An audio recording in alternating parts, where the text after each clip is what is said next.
Hello, and welcome back to another podcast episode. Woo, woo. Whoop, whoop.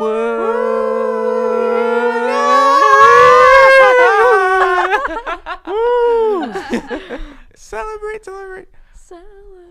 Good times, come on. Woo. Whoop, whoop. Yeah. So, today we're talking about anxiety. Anxiety. Anxiety attack. Woo. Whoa. Whoop, whoop. Okay. Oh, Lord. So, I like talking about anxiety. It's something that I have dealt with since childhood on some level. I always tell the movie theater story of me like running out of the. You don't know the movie theater story? No. Okay, so it was like back in 2009 or whatever, and my parents took me and my sister to see Avatar, like the one of the blue guys.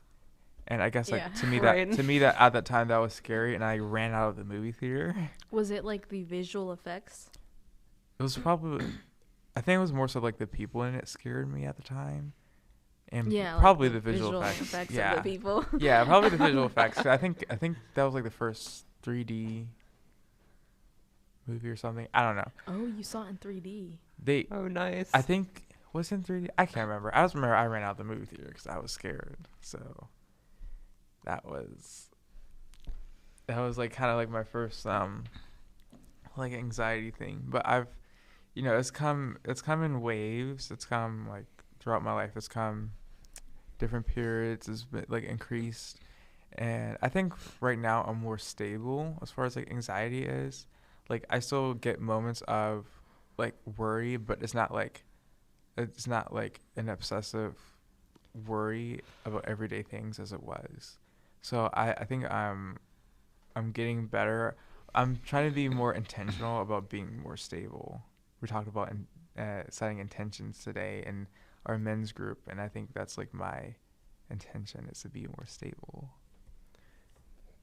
No, yeah. Anxiety is an interesting topic. Because I feel like you don't have to be necessarily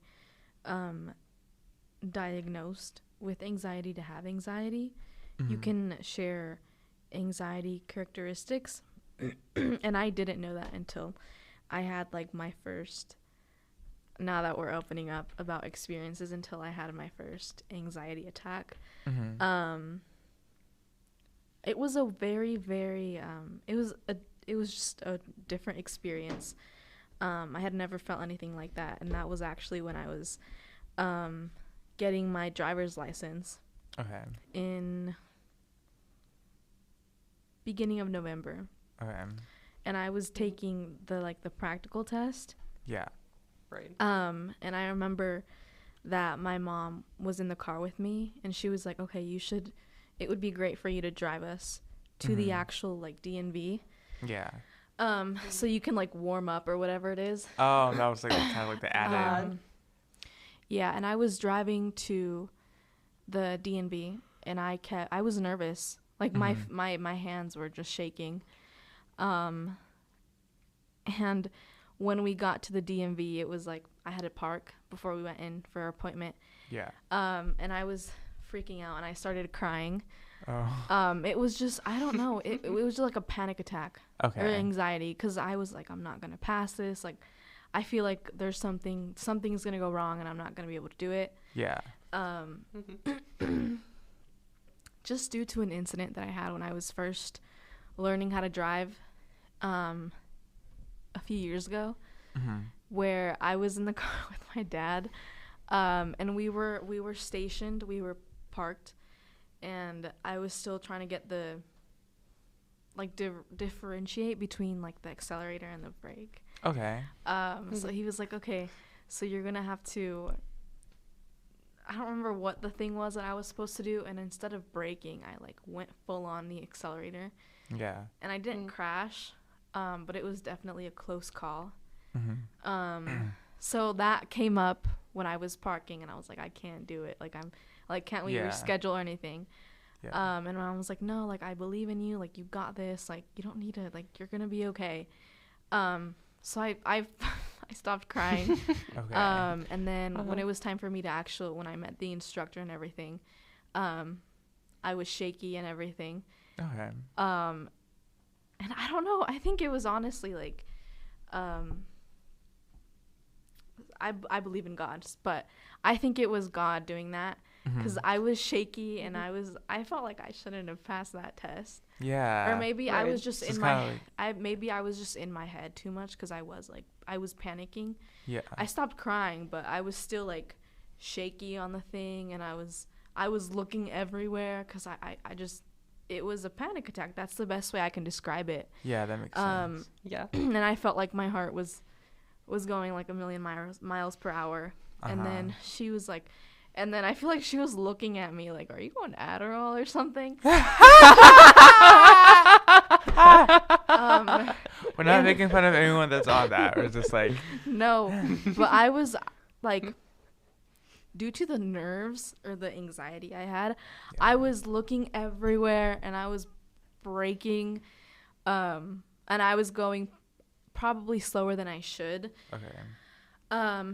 And I don't know if it had anything to do with the fact that I was also taking this test during rush hour. So that added more to my anxiety. And we mostly stayed in a neighborhood to do all the maneuvers you have to do in the Utah. I don't know if that ever happens in Pennsylvania, but when you do the Utah DMV test, there can be certain occasions if you have like a kind instructor, when it's rush hour, they don't take you that much on the roads. They just have you do everything in a neighborhood area. Okay. So it's not like rushed.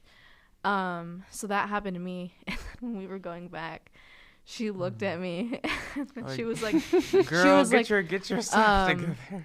There was one mistake that I had made, and that was that due to the area that we were at, I didn't really know that neighborhood well, and I braked when I shouldn't have braked because we were approaching a bump, and I braked too early before. Okay. And then when we got there, I felt the impact, and I was like, no, I failed this test. Yeah. So, and that was towards the beginning. So I was already like, my intention was like, you're not going to pass. Like, you're not going to pass. Like, you're not going to pass. Like, you already messed up. Like, in your head, you're, And I didn't remember how much points it docked off when you, like, didn't brake on a curb or on a before the bomb. Yeah. Yeah. And from what I heard of, it took a lot of points because I felt the impact. Was it like the biggest thing on the test? It wasn't the biggest thing on the test, but it wasn't important. But if you missed it, from what I understood, it would dock you a lot of points. Right. Because you missed it, you didn't brake, so she felt the impact. Okay. And I even like kind of like went forward. Yeah. So yeah. So then after, she was like, oh yeah, like you passed and you just missed 1 point when you did the impact. So I was like, thanks. So your anxiety didn't line up with like the actual like result of it? No, it didn't line up with any of it, because even as I was taking it, I felt like I was making, or at least in my head, I was making really dumb mistakes. Like, I knew I wasn't going the speed limit. I was going way too slow, or at least I felt like I was. Right. I was braking for every little thing. I was looking around crazy. Yeah. Which is why she was like side-eyeing me, and I felt like she thought that I was on Adderall or something. But I've never taken drugs. But I was just so nervous, and I had never felt anything like that. Okay. Which is why in my opinion, I think God did all of that, because even like psychology, if you tell yourself you're gonna fail, you're gonna fail. Yeah. Because you're putting it out Yeah. there. So I'm like, there was no way I could have done this on my own. Yeah. So that was just like the first time I had ever really felt an anxiety or panic attack ever. Okay. So there's that. Okay. Yeah.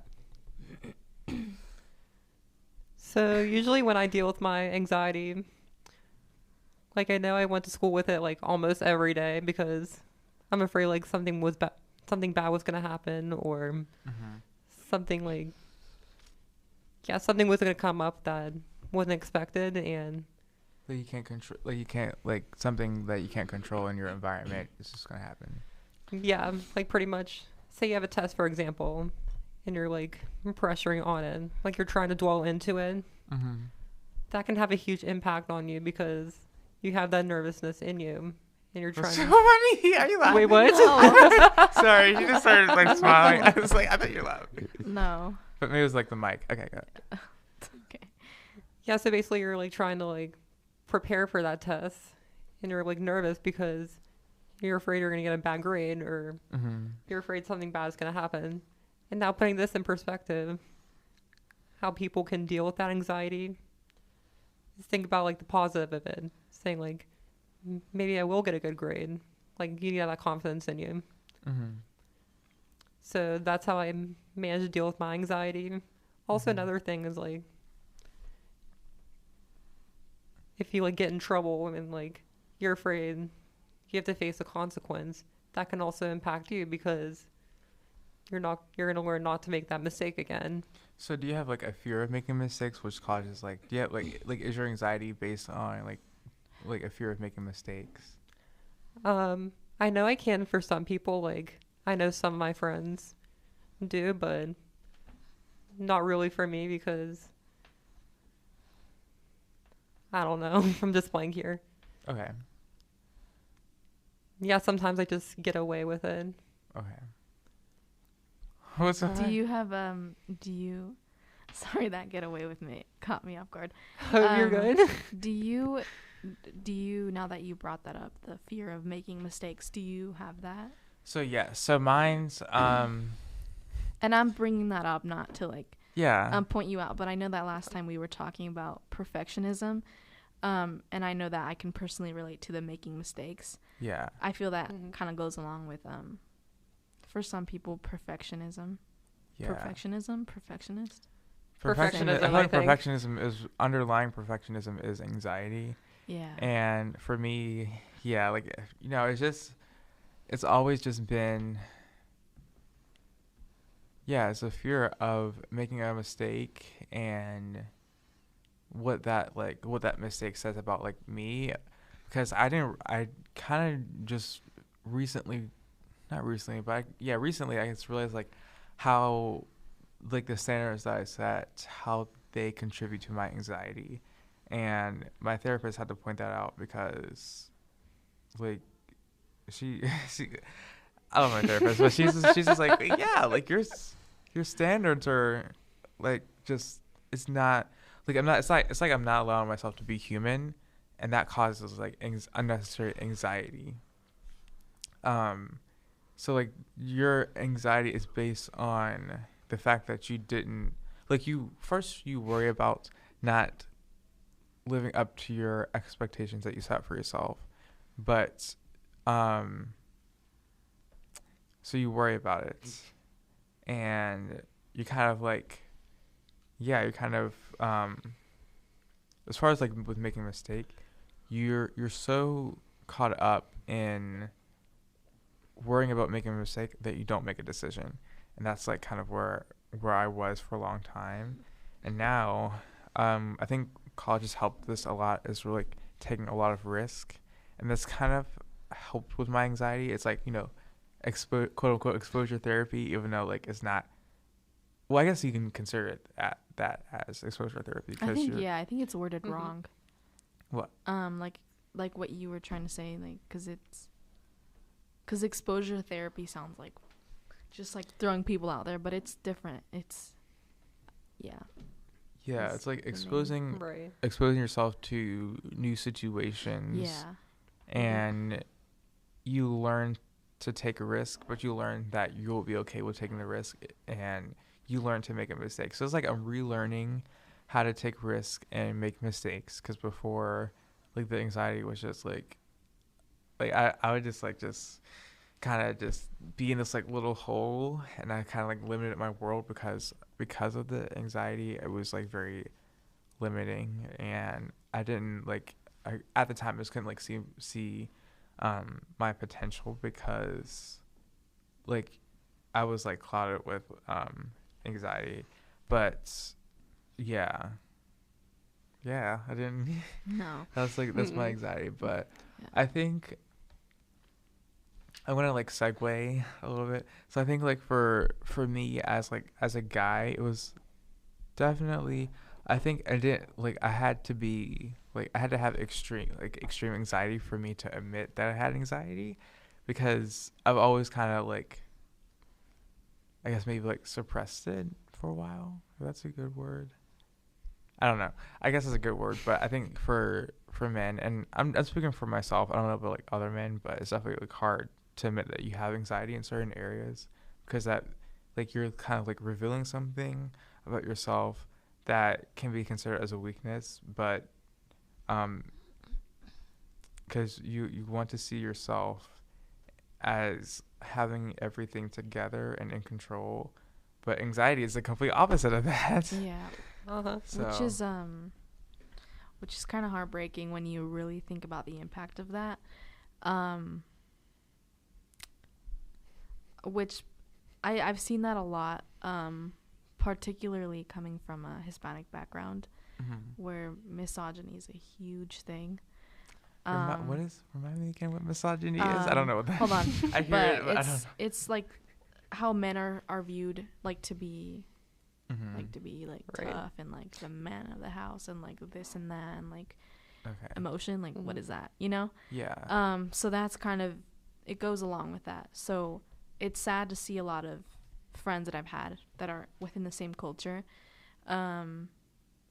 where they clearly have an underlying mental like situation going on, like anxiety, or depression, and the issue with that is that they often get told like, no, like get a girlfriend, like get a job, go outside, play sports.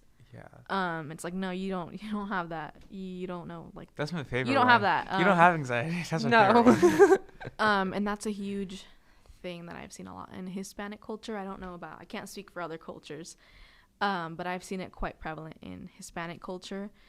And it's something that if the younger generation can do anything good, it's to Gen try Z. and break that stereotype. Yeah. Especially within cultures of the, oh no, like men, they have to be men. But what they categorize as men is people who don't have emotions, people who don't cry, people who don't recognize that it's okay not to be okay. Right. Especially for men, that's a huge issue for men. I know that women can also have, women do have their own issues, but especially in Hispanic culture, I've seen it very, very prevalent, where men are more shunned to feel what they need to feel, due to like the stereotype of them having to be like the tough ones, and anything aside from that is unacceptable, which is terrible. It's terrible. I think that might also be an older generation thing, or they don't believe in depression. If you say like, oh, I have this, it's like, oh, what is that? Like that didn't exist in my time. Yeah. Yeah. And I've come to the conclusion that it's not that it didn't exist in their time, whatever that means. It was just the fact that they were even more suppressed than we are now. Right. And it was, obviously they couldn't admit that back then. It would have been a way worse of a problem. I'm sure that there were exceptions of people every now and then who did come like, hey, I have this, or hey, I have that, but it wasn't as it still is stigmatized, but I feel like now we're beginning to accept that mental health is a thing, so which is good. Yeah. 'Cause you can't fix an issue if you can't even address it. Yeah. So. I think that's kind of where it starts. Is, for me, I think I was probably like separated from like not separated from my anxiety, but like it was there, but I didn't know what to do about it. So I didn't take till like when I was like 16 to like really work on things. And I think to go off of what you said, yeah, it is definitely, because we've had like other men on the podcast say like revealing things is uncomfortable, and I think I think that it is uncomfortable for men because we're like kind of like detached from it, So like we kind of have to like come back to that part of ourselves in a way. Um, yeah, I think I agree with that, with what you said. Yeah, I mean, because society expects that from you guys. Yeah. So it's hard to. It's hard. I can't imagine what it feels like to be in your guys' shoes regarding that aspect. Because mental health as itself is not as stigmatized as it was years, but there's still some stigmatism Yes. to it. Yeah. So I can't imagine adding to the mix that, oh, you're a man, you know? Mm-hmm. Yeah. Yeah. So everyone has their struggles. Right. But I just think to close that topic off, I just feel like for me, I feel like taking care of your mental health doesn't make you any less masculine. So there's that. Yeah, like what I was saying, like this was like way back into the year, like last semester. I was saying like how women are like confident to stand up for their anxiety, but men aren't because they might be afraid that they might be judged or someone might point at them or make them feel uncomfortable. And this can relate a lot because it goes to show what men are capable of and how men can like reach those standards of what women can do. Yeah, so I didn't mean to be misunderstood. I'm not saying that every single woman has that capacity. I'm speaking for myself to make that clear. I'm not saying that every single woman has the means to do that. Right. I'm just speaking for myself and sympathizing with men and how it may be difficult for men to be able to do that due to the stereotypes that have been made about men and are still prevalent in culture. But in no way am I diminishing the struggles that women may have in mental health as well, because that's definitely valid. And it's existent as well. So just making that clear. Yep. Yeah. So so this is hard. It's still hard, like even with like the podcast, with having this be like a men's mental health podcast. At first, I was like, how am I gonna do this? So, and I was like, even like having a little bit of anxiety about starting a podcast because how are people gonna react? And I think the truth is men do want to talk about their anxiety, but maybe we don't necessarily know how to. Again, I'm speaking about like my experience because initially I didn't really know how to like work through talking my anxiety with another friend. And doing the men's groups and the podcast has like sort of trained me in a way of how to talk to other men about their anxiety, because at first like we get the idea that every other guy is like has it all together, but I don't, and that can create like anxiety within itself. It's like everyone else is doing the right thing, but I must be doing something wrong, because you don't know that that person that you perceive as better than you has their anxiety. You don't know that. They haven't told you, so you think that you're the only one with the anxiety.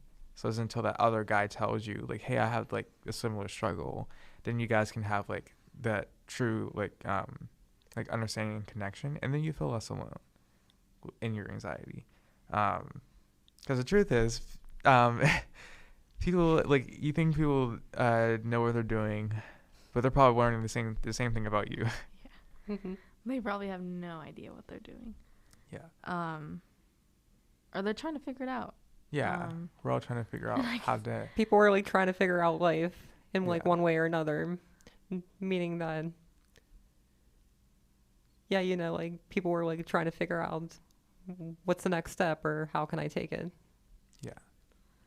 Yeah, and especially mental health. Mental health is I feel like a lot of things in life have a point A, point C, point B. This is what happens when you do this. This is what happens when you do that. They have a cause. They have an outcome.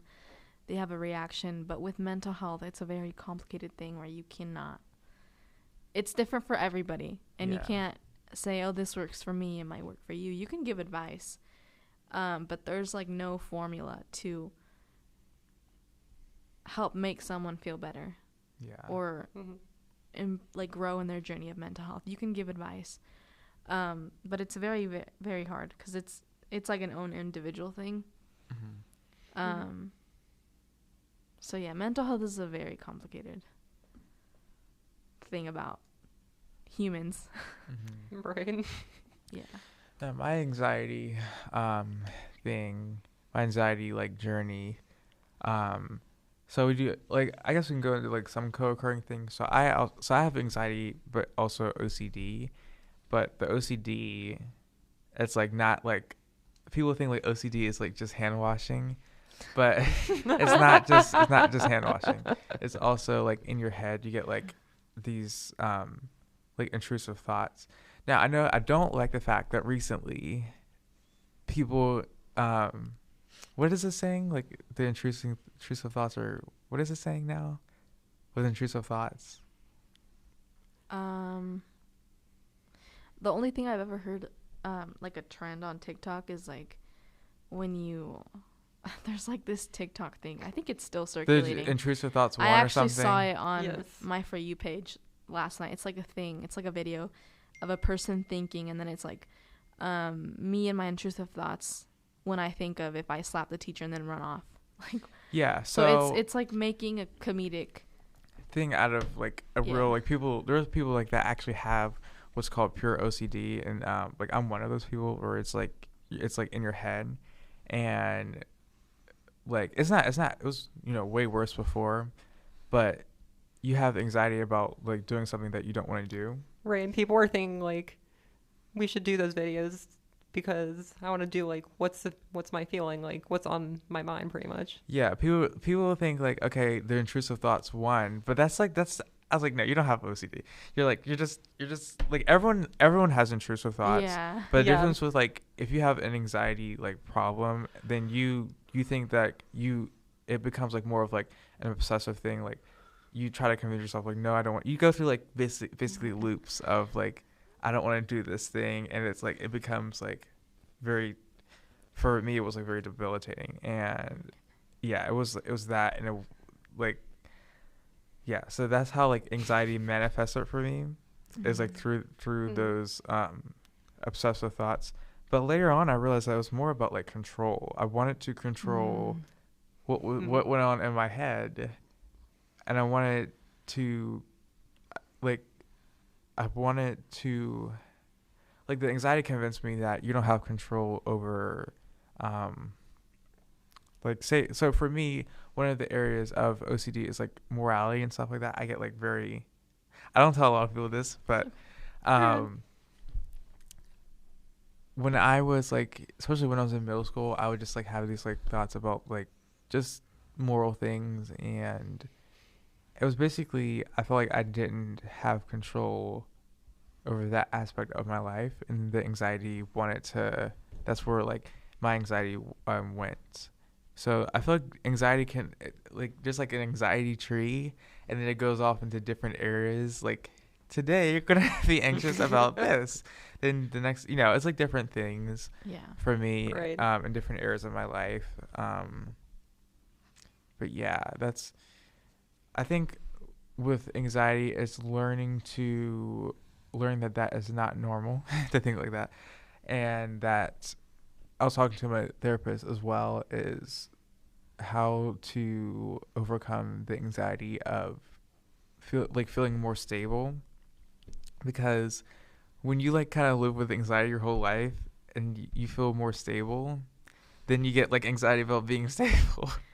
So I like I said, I've never gone to like a formal therapy session, so I don't I've never gotten tested with any mental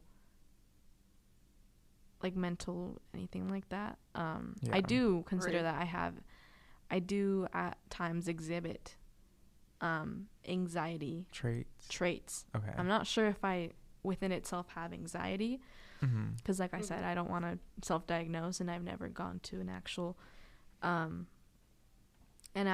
session to be diagnosed or checked out in that way. But I can definitely relate to the fact that when you feel like everything is going okay, or at least very minimum things are stable, you feel anxiety because you feel like something has to go wrong. Yeah, it's Like, like there's when a- is It's like a thought. It's like, no, wait, could this actually be as good as it's going? Or yeah. I don't know. It's like when is the other shoe going to drop? Like when is Yeah. something like It's like the calm before a storm. That's what I Yeah. think. Or when's like the diagnosis gonna come? sure. Oh, okay. Yeah, you heard Yeah. me.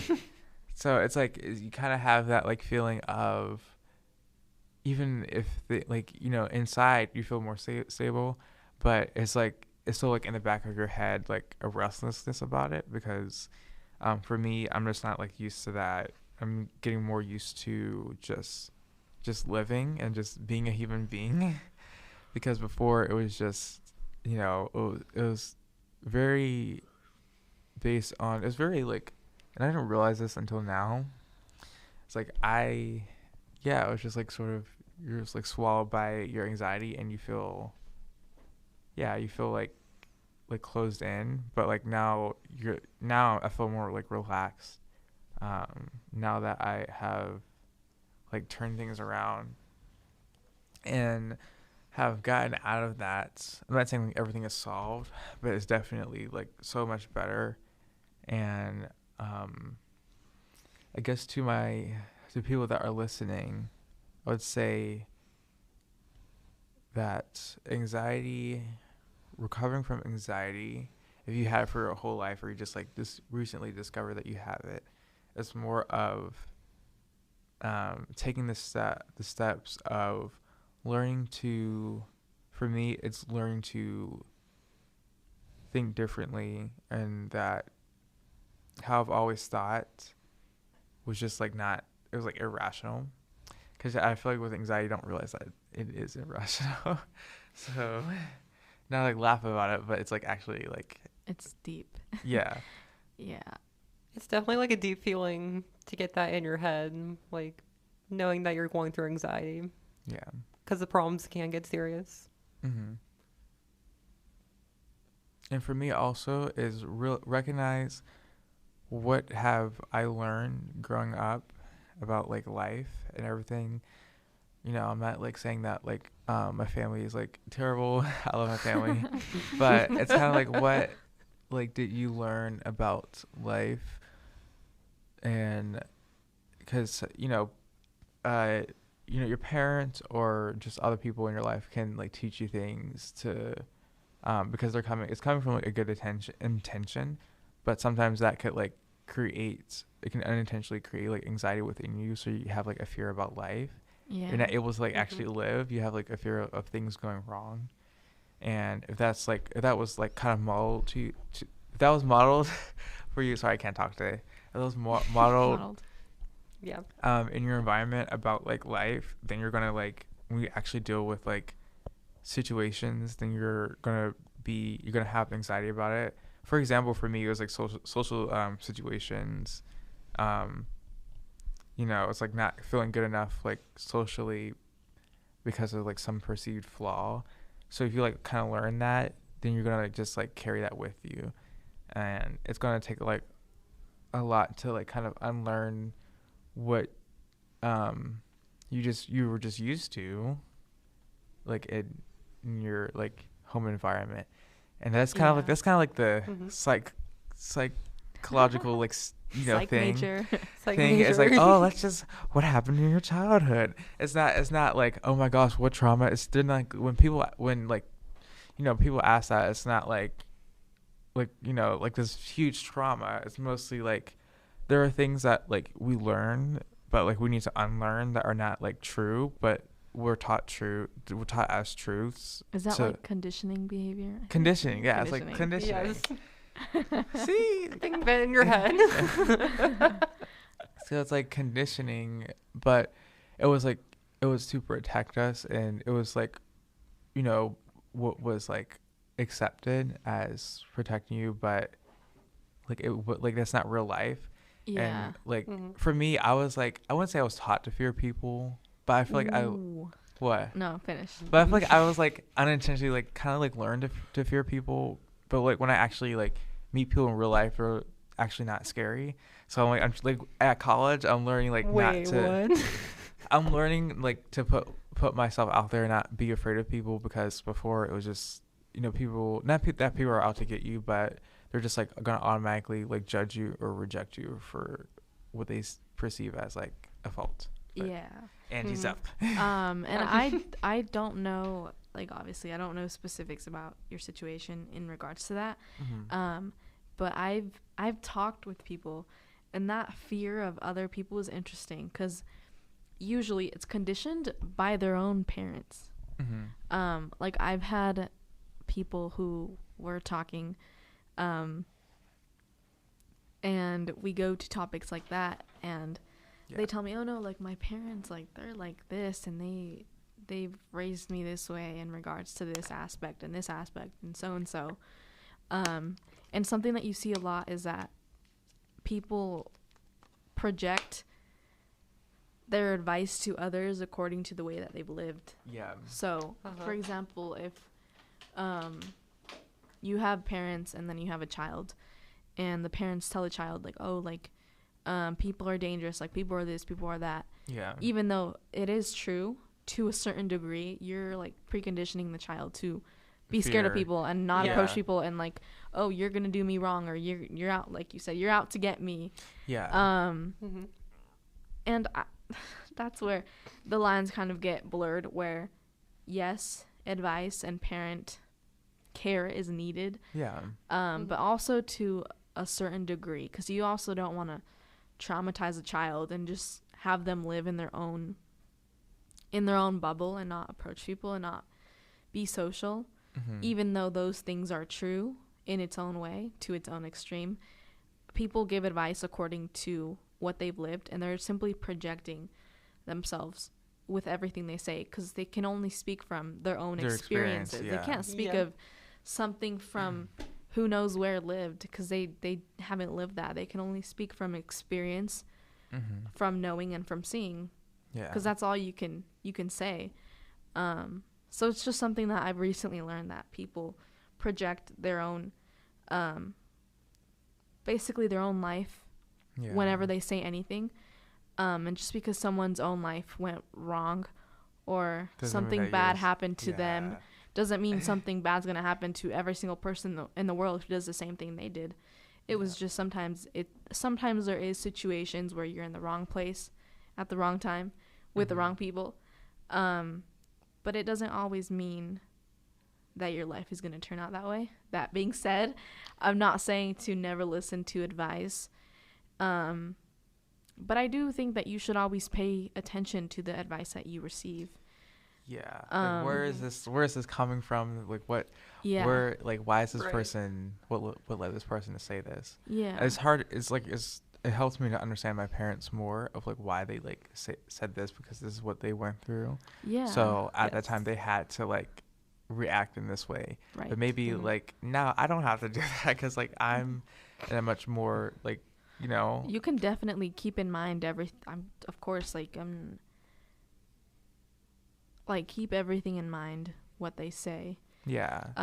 But I feel like people, if you're here, and this is advice not even from parents, it's from anyone, because your friends can give you advice, people you don't know can give you advice. Yeah. And I feel like a huge red flag when you're taking advice is this extremist? Extremist. I say extremist. Yeah. Is this extremist? Is this like, oh, don't do this because then you're gonna die, or you're just, you know? Like, where's right? Yeah. Of course, with like certain situations that is valid. Yeah. But with a lot of like life and philosophical things, like a lot of things are advice that we received may be extremist. That makes sense. And we have to pay attention to that, because sometimes we're being preconditioned to have an unnatural fear of a thing or of people or of this. And they're just simple projections from people who maybe something went wrong, but that doesn't mean it's going to happen to everyone. They were sadly just the exception to the rule. And it has to go with like how people were raised, how people show like different aspects of life. I think for me, another thing with like how like anxiety developed is through like the traumas in my life. So one of it is, so during middle school, I was bullied, and I went through that experience of literal like social rejection. And I'm not talking. I'm not gonna like. That's a different podcast episode. But what that has to do with anxiety is like you develop the anxiety around people. Well, I was bullied like mainly by other men or boys. So it's basically you develop that fear of men or like that anxiety around men, where you have this like this complex or this anxiety where it's like Preconditioned fear. yeah, it's like conditioned through the experience to be afraid of that or to have anxiety about like being judged or rejected. Yeah. However, later on, I feel sad. However, later on is it I had to when I when it stopped and when I went through therapy, I had to like relearn how to like open myself back up. It's kind of like a plant. It's like it bloomed, but then stuff around it like the environment wasn't good for it, so it like it was crushed. Yeah, it was crushed. And then you had to learn how to help it grow. Yeah, again. regrow again. Yeah. It's like the plants died and then regrown. Yeah, so it's kind of like that. So it's, and I think that's like a good like image of anxiety is like learning how to be again without the anxiety. Like, does that make sense? Yeah, no. Yes. When you were saying that I had to unlearn behavior, all I could think of was the little Albert experiment. Wow. Oh yeah. Where they yeah. would scare him with a rat, and then Yeah. apparently they said that they unscared him and helped him like. It's one of the most criticized experiments. It's like because of the rat, and Yeah. they're like, oh, why that's so 'cause I saw barbaric. I saw the video, a little it was child like- scare, even though it's for the purpose of science. Yeah. You're scaring a child, and then apparently they've said that they taught the child to be unscared of it. I don't know. It sounds like BS, but How yeah. can they do that if it's like the purpose of mental health? Like, why would they like do something like that? It was an It was experiment. it was a psychology experiment. But back then, it was like that. It was so. everything's fine. But no, that's barbaric. Poor Yeah. child. Yeah. My heart goes out to Albert. Yeah. I think anxiety.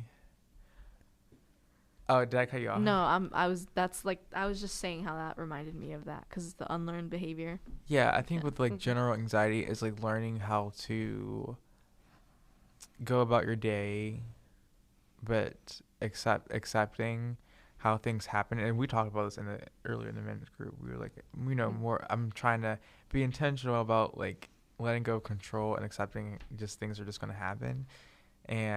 But like before, like growing up, it was like when things happen, it was like, oh no, it's like the kind of like it was like magnified. It was like the end of the world. Yeah, the end of the world Yeah. like attitude. And now I'm just like trying to like relax more into just letting it be. And that's like initially when I addressed that idea, it was like, well, what the heck? Like, how am I supposed to just let go of this? It's hard. It's Yeah. it's a daily struggle. Yeah. It's something that I also work on is not like letting everything go bad. Like Like I don't care. But no, Yeah. it's just learning to understand that some things just aren't. They're just not gonna happen, Yeah. Right. and that's okay. And if you've put in the effort to try and make it happen, you don't have any reason to feel bad because you can only, as a human being, you can only control so many things. Mm-hmm. But it's a huge struggle, especially with that background of perfectionism. Or control. It's hard. or like Yeah. different urges to deal with anxiety. Yeah. It's like the anxiety is like kind of screaming at you to do something about something that you don't need to do anything about. Yeah. Yeah. And it's like that anxiety is the obsession and the compulsion is to try whatever you do to make it perfect, whether it be Yeah. overthinking. Is that is that also like is that also part of OCD? So yeah. Or- Yeah, my like thing is like for me, because like before it was like a debilitating like obsession. Like Okay. if I don't Right. fix this, whatever it needs to be fixed, whatever the situation was, or if I so another compulsion that people don't see as a compulsion is rethinking something or trying to think about it over and over again until you Okay. feel like until you feel Mhm. right enough. Mm-hmm. So I'm saying this, but it's like what went on in my head. So it's like you try to like think about it, but that like you're trying to when you compulsively try to think perfectly about something or try to work out something in a perfect way, that reinforces the anxiety. So it's like a cycle. So it wasn't until I stopped when when the anxious intrusive thoughts did come, like they just came, but I didn't do anything about it. It's like you kind of have the attitude of like I'm just gonna let this be. I'm not gonna like engage with this. Okay. Right. You know, I don't have to like respond to this like thought. Like I don't need to Yeah, do like you don't have this. an obligation to Mhm. respond to. Yeah. Yeah. Okay. Is that like the is that so that's how you manage that? That's what I worked on in therapy is to Okay. just like Right. let it let it do it, and eventually it'll become more quiet as like you learn not to respond to it. It's Yeah. Yeah. it's interesting parallels to see the don't respond with a lot of things in life because it's also the same thing with children. It's like the thing where if they're not hurt, but if they're just like throwing a tantrum and crying, you just Mhm. ignore them. You have no obligation to scream at them and do this and like be outraged. Just let that moment go by Yeah. and then it'll eventually pass. Or you Yeah. can like So, call them out and saying um, like, "Hey, you shouldn't be doing that." Like, speak rationally to your kids, saying that this behavior is not tolerated. Mhm. Yeah, so it was just like the whole tantrum thing where obviously like everyone knows their kids, but I've seen a lot of parents take the approach where if their kid is like throwing a tantrum, they've seen that telling them this or that is not going to do anything. So if they don't pay like attention to all this screaming and crying and all of that, Yeah. it'll go away. Yeah. So it's interesting to see that parallel with mental health Yeah. and how you, not like you, but like you, like general, how you feel, that a lot of times you have to respond to a prompt or respond to something that is Yeah. going on, and you really have no obligation Yeah. to do that. It's like I don't want to cut you off, but No, like it's okay. like I have a choice. Like I can either like pay attention to the anxiety or Yeah. just like Mhm.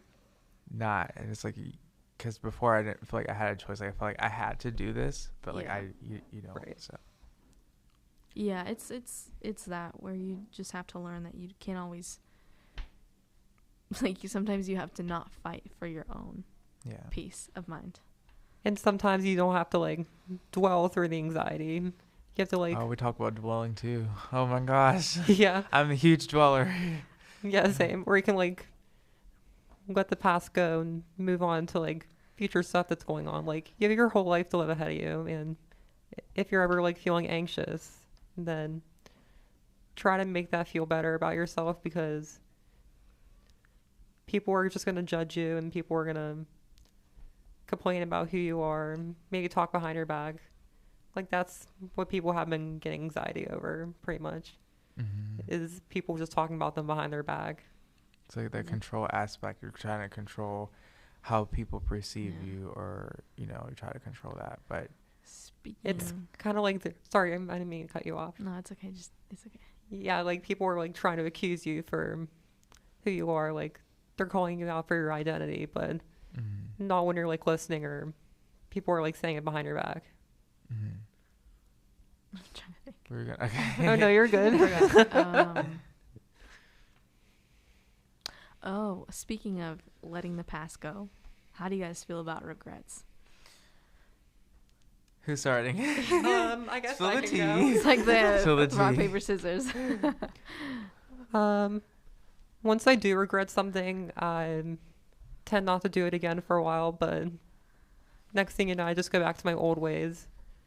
Like, say for example, I did something that I shouldn't be doing, and I regret it later. Next thing you know, like I'll let it go for like a few more like a few weeks and start doing it again. And it kind of relates to anxiety because once you like do something that's really bad, there's no turning around, and that's hard to do because you do have regrets for it. Micah. Oh, all Micah. right. I was waiting till you're. I was waiting. Yeah. Do you want me to go? All right. So. Yeah. This is full of tea. So my No. my relationship with like regret is like, I've come a long way because I was not like because of my anxiety. I didn't know how to to take like the mindset of like God's compassion for me, of how He has compassion for us and our regrets. But when I like was in that anxiety, I thought I needed to think about those regrets and worry about the past. I thought that I needed to do that, but like letting go, it's kind of like I think I said like it's like an addiction, but it's not really like an addiction. It's kind of similar It's to a that. cycle. Yeah, you get like in that It's like loop. a process pretty much. Yeah, so you feel like you need to worry about the past because you think by worrying about the past, then that means you're solving it for the future, but you're not really solving anything. You're just like being stuck. However, you can think critically about the past, but worrying about it and then worrying that you'll make the same mistake is like, that's not helping you at all. So Yeah. I was like, that wasn't helping me. And that's where like the mindset of compassion comes in, and where you like see yourself as not perfect, but you're able to. As like recognize your humanity. Yes, that's like Okay. that's perfect. Yeah. That is so perfect. That's so perfect. Like you recognize your humanity, without seeing yourself as like bigger or less than. You don't put yourself down, or you don't listen to the anxiety that says that you're just that worries about making the same mistake again. So I think it's a key to identification. That's another word to describe it. Yeah. Yeah. So it's like we need to recognize our humanity. Like I feel like compassion, the definition is like, well, I guess our definition right now is recognizing our humanity. Yeah. Yeah. I like Yeah. that. Like, And it was we interesting need to how like you have shirts. it was interesting how you brought Mhm. God in, because that's where we get our compassion from, is Him, Yes. and Him Mhm. recognizing our own humanity and our own imperfection, even though we don't deserve it. Yeah. Yeah. But yeah, regret is an interesting thing, especially paired with perfectionism. Mm-hmm. Sometimes you don't like to, as a perfectionist, there's perfectionists out there who don't like taking risks, because if they take risks, me too. Yeah, same here. I know for Um, my anxiety for myself, like I had to deal with that. Yeah. Yeah. What was I saying? Oh yeah. Sorry, I just cut off. But as a perfectionist who that you can relate, who You can't take regret is a risks. thing, yeah, with perfectionism. You'll be scared to take action in the future. Yeah, because you're scared to take decisions that are, out of your comfort zone, or out of this or out of that. Mhm. Because you fear of, if you do that, you don't know what that's like. It's a new, getting out of your comfort zone is synonymous to taking a new risk. So you don't know what that risk implies. Mhm. And a fear Right. of that is taking the risk, making a mistake, or not doing something the right way. Mhm. And then it like staining your image, or staining what you've built up set the in standard your, of. in Yeah. your head. Yeah. Mhm. But sometimes you have to learn that, have compassion for yourself, and recognize that you are human. And that can often be hard, especially when it comes to getting out of your comfort zone, because Mhm. being a perfectionist who likes things to have a specific order, Mhm. sometimes it's hard for changes to go through, because you want things to be the same way that they've always been. So that also contributes to regret, because you may not, due to the cowardice that we sometimes have, not only as human beings, but also as perfectionists, we may refuse to get out of our comfort zone and take new risks due to our own cowardice, which can later on lead us to have more regrets. Because it's like, oh, well, this happened here. What could have happened? Like, what would have happened if I would have taken that one risk? What would have happened if I stepped out of my comfort zone that one time? It would have been a good thing. And due to my own cowardice and fear, I didn't do that. So now you have regret. Yeah. And then that You perfectionism. dwell on the past. Yes, you dwell on it, Yes. and you're like, oh my gosh, like I could have done this, like this could have turned out this way, and I like my own fear didn't let me do that. But I've learned, you know, that it's we don't have to be so hard on ourselves regarding that, because sometimes having those regrets can prepare us for further parts of our own individual paths for the future. I've seen that sometimes regrets helps us, like if this comes up again further along the line, that past regret that happened years ago can help me appreciate the opportunities that I have and take that risk. And Now. after Yeah. going through that regret, and maybe the regret was placed there for a reason, because maybe if you didn't have that, you wouldn't be able to understand, or like trying to change it. Right. So try to change. Yeah. Can't change. or kind of take that risk. So yeah, it's regret is a complicated thing that goes a lot along with anxiety, Yeah. to fear, to cowardice, to imperfectionism. And really, I feel like it's ingrained into ourselves as humans. Yeah. So yeah. Right. Any closing thoughts? And just remember, if you're dealing with anxiety, just remember that there is always hope for the future. Whatever you need to do to help it, try a therapist or someone who shares similar experiences prior to anxiety, and go from there. Going along with anxiety, I'd like to say to whoever's listening is that it's okay to admit that you're not okay. It's okay not to be okay. But if you are feeling that way, there's always help that you can get, or people you can talk to, and you don't have to face that situation alone, or face that situation because of stereotypes, or face that situation due to standards and expectations that other people have placed to you. Everyone has the right to seek help. Everyone has the right to have anxiety and go through moments throughout life. And closing off with the regret thing, I imagine that a lot of us, if not everyone, has regrets. And don't be so hard on yourself, like I mentioned before. There may be a time in the future where you later understand and appreciate a lot more things that come your way due to the regrets that you've lived. So it's like they say, regret sometimes paves the path for the future. So, yeah. Oh my gosh, Oh you my guys are like OMG. on a roll today. Yeah. I think just I want to like kind of like also speak to the men, because I know in some cases, again, I'm speaking for my case, I want to like make that clear. Like it can be hard for us to admit anxiety because we always see it as something that's out there but not inside of us. Maybe you don't have like the anxiety disorder like I did, or I had to get therapy, but you might have like traits of anxiety that you can relate with, and I think just like look at those areas. Yeah. I just realized I forgot. Did we introduce ourselves? I don't think we Oh, did. Micah. I'm Daniel.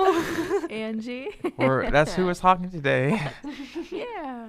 Woo. Yeah. So I'm gonna sign us off. Have a good day.